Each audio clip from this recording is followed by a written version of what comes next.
Hi,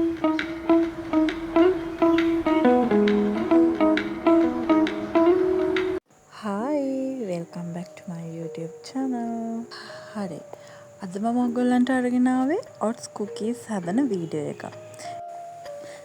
ඉතින් oats ගැන මම වැඩිපුර ඔයගොල්ලොත් එක්ක විස්තර කියන්න ඕනි කියලා මම හිතන්නේ නැහැ. මොකද oats කියන්නේ දැන් ගොඩක් ප්‍රසිද්ධ පෝෂ්‍යදායී ආහාරයක් කියලා හැමෝම දන්න නිසා.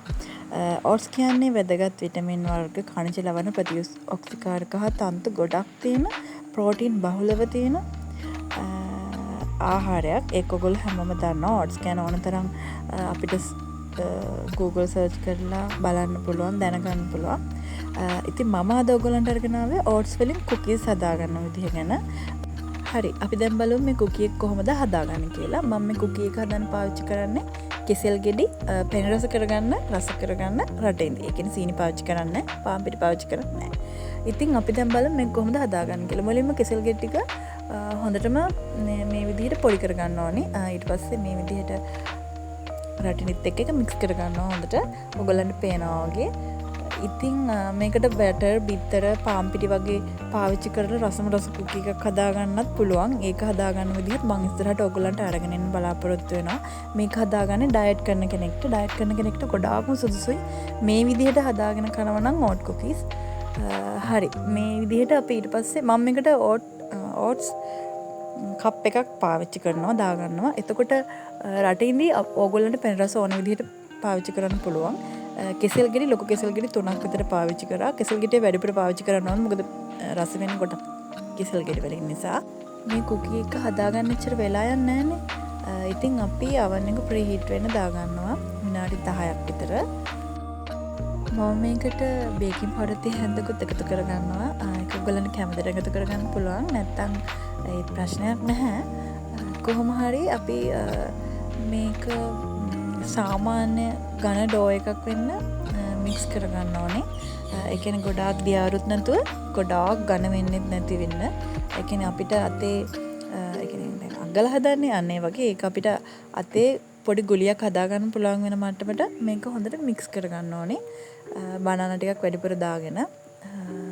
ඉතින් ඔයගොල්ලන්ට කැමති නම් මේකට සීනි එකතු කරගන්නත් පුළුවන්. කන්න බෑ කියලා හිතනවා නම්. හැබැයි ඉතින් වඩාත්ම සුදුසු ඩයට් කරන කෙනෙක්ට මේකට සීනි එකතු කරගන්න නැතුව හදනවා නම් තමයි. තව දෙයක් මම මේකටද පාවිච්චි කරේ ඉන්ස්ටන්ට් ඕට් එක. ඉන්ස්ටන්ට් නැත්තම් ක්වික් ඕට් කියන එක. ඔයගොල්ලෝ දන්නවා වගේ රෝල්ඩ් ඕට්, ස්ටීල් කට් ඕට් කියලා ඕට් වර්ග 3ක් තියෙනවා. ඉතින් මේකට අනිවාර්යයෙන්ම ඔයගොල්ලෝ පාවිච්චි කරන්න ඕනේ ඉන්ස්ටන්ට් ඕට් එක. හරි. දැන් මම මේ ඔයාලට පේනවත් වගේ බේකින් ට්‍රේ එකට පාර්ච්මන්ට් කොලයක් කරලා ඒක හදාගත්තා. මේ මික්ෂර් එක අපි අතේ ගුලි කරන්න පුළුවන් විදිහට ඝන ඩෝ එකක් වෙන විදිහට හදා ගන්න ඕනේ. ඊට පස්සේ තමයි අපිට බිස්කට් එක හරි ගන්නට හදා ගන්න පුළුවන් වෙන්නේ. ඉතින් මං මේ කුකීස් හදාගන්න පාවිච්චි කරන්නේ ස්පූන් සෙට් එකේ මෙන්න මේ මේස ප්‍රමාණය තියෙන ස්පූන් එක. ඒක ගොඩ රවුමට තියෙන නිසා මෙන්න මේ විදිහට අරගෙන ඔයගලන්ට පේනවා. ඒ වගේ පොඩි කුකීස් හදාගන්නවා. මුලින්ම මේ විදිහට ට්‍රේ එකට තියලා ඇඟිලි තුඩු වලින් පොඩ්ඩක් තද කරනවා. ඒක ගොඩාක්ම පැතිලි කරන්නේ නැහැ. ගොඩාක්ම තුනී කරන්නේ නැහැ. මොකද කුකී එකක් ඒ විදිහට කුකී එකක් බේක් වෙනකොට පොඩ්ඩක් ලොකු වෙනවා. ඒ නිසා ඒකට ඉඩ පරතරයකුත් තියලා ඒ කියන්නේ කුකී දෙකක් අතර පොඩි ગેප් එකක් තියෙන විදිහට මෙන්න මේ වගේ ඈතින් ඈත මේ කුකීස් හදා ගන්න ඕනේ. දැන් මම මේ හැන්දෙන් මේක තියලා ඊට පස්සේ ඇඟිලි තුඩු වලින් ගානට එක සමානව ඒක පොඩ්ඩක් පැතලි කරගන්නවා. මම ගත්ත ප්‍රමාණ වලින් මට සාමාන්‍ය සයිස් එකේ කුකීස් 15ක් හදාගන්න පුළුවන් වුණා. ඇත්තටම මේ රෙසිපි එක අනුව කුකීස් හදනවා නම් ගොඩක් කල් තියාගෙන කුකීස් හදාගන්න එපා. ගොඩක් කල් තියාගන්න අමාරුයි. අපි මේකට කෙසෙල් ගෙඩි එහෙම දාලා හදන නිසා දවස් 2-3කින් වගේ ඉවර වෙන විදිහට තමයි හදාගන්න ඕනේ. ඉතින් මම ගත්තේ ඕට් කප් එකයි කෙසෙල් ගෙඩි 3යි සාමාන්‍ය ලොකු සයිස්. රටින්දි ගෙඩි 7-8ක් විතර වගේ. ඒ ප්‍රමාණ වලින් හදුවාම ඔයාලට මේ වගේ 15ක් විතර කුකීස් හදාගන්න පුළුවන්. දැන් කලින් ප්‍රීහීට් වෙච්ච oven එකට මම මේ ටික දාගන්නවා. දාගෙන සෙල්සියස් අංශක 175ක් විතර උෂ්ණත්වයක් යටතේ විනාඩි 15ක් 20ක් වගේ මේක බේක් වෙන්න තියන්න ඕනේ.